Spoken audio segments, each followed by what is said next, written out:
and welcome to the United States of America. For the next hour, you're going to be in the U.S. And I'll be your tour guide to show you all about America, how people are. So I hope you enjoy, okay? First, I'm going to talk about some basic information about the U.S. And then I will talk about the American dream and what it is, what people expect. And then also I'll talk about holidays, what are the typical holidays and how people celebrate them. And then I'll talk about different aspects of the American life. Okay? So, the United States of America is a long name to say over and over, the United States of America. Therefore, there are many ways to shorten the name. You can say the United States, the US, USA, America, and the States. But Spain is so short, there's no other name for Spain. It's different.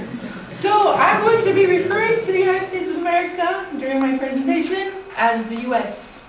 That's my favorite because it's the shortest. Okay?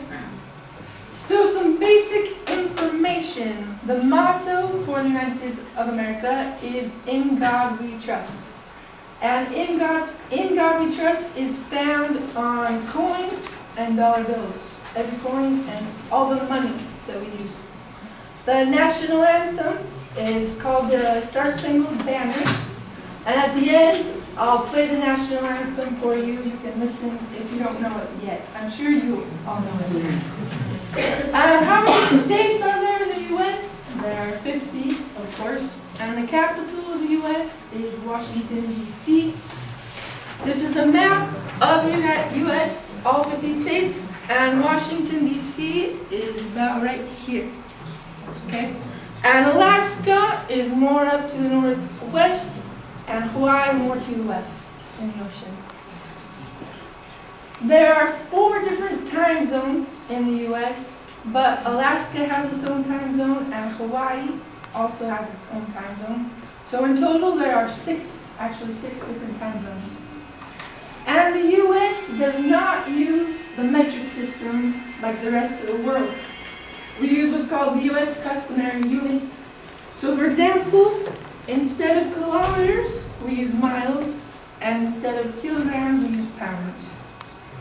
And also in the U.S., the period and the comma are used in opposite ways. So in Spain, 3,500 and a half is written like this, but in the U.S., it is written like this with the comma and the period switched.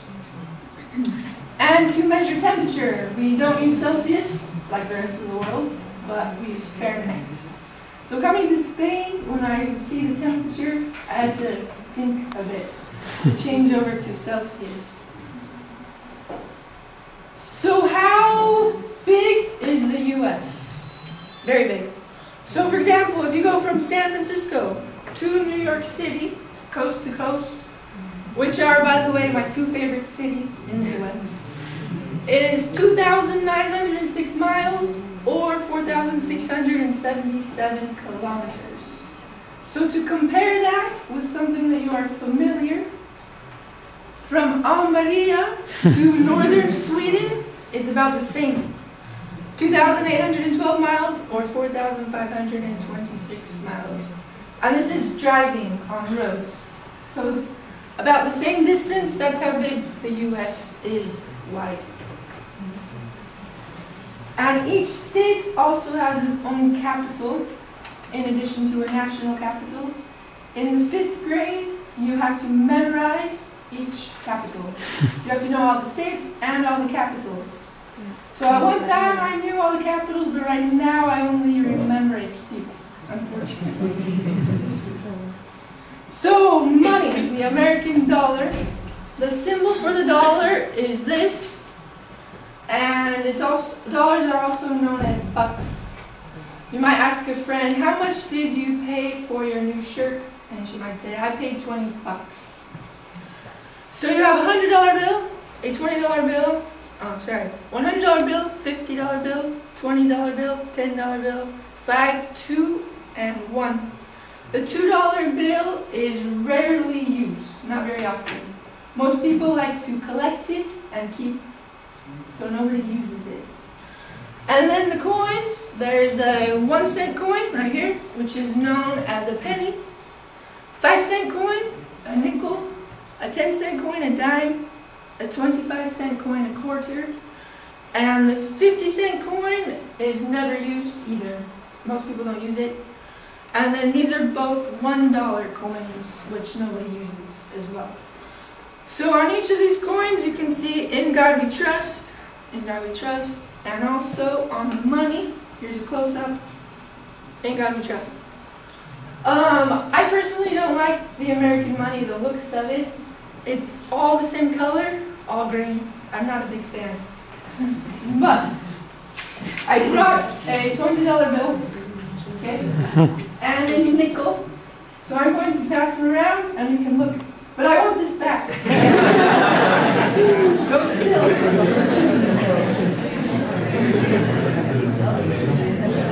So the American flag, which we have right here, thanks to Antonio.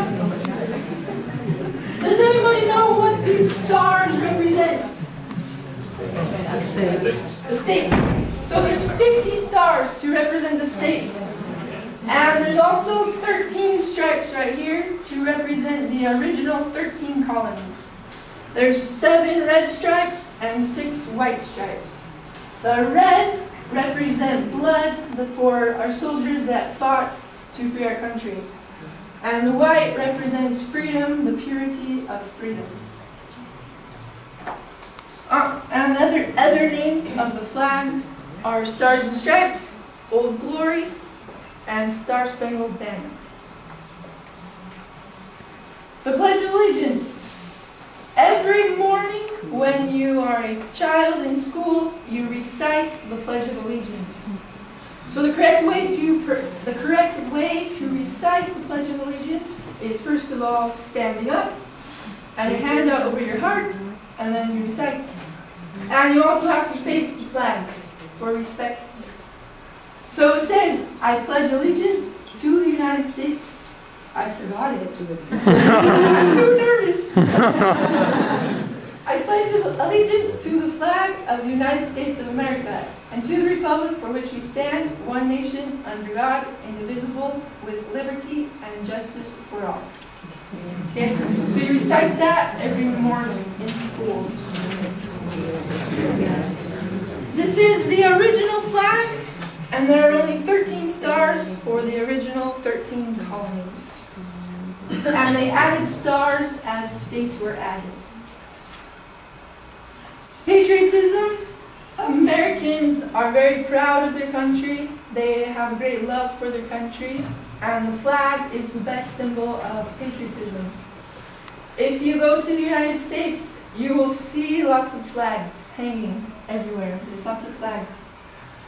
I'm going to skip to Patrick Henry. He was a figure in the American Revolution. And he said, "I know not what course others may take, but as for me, give me liberty or give me death."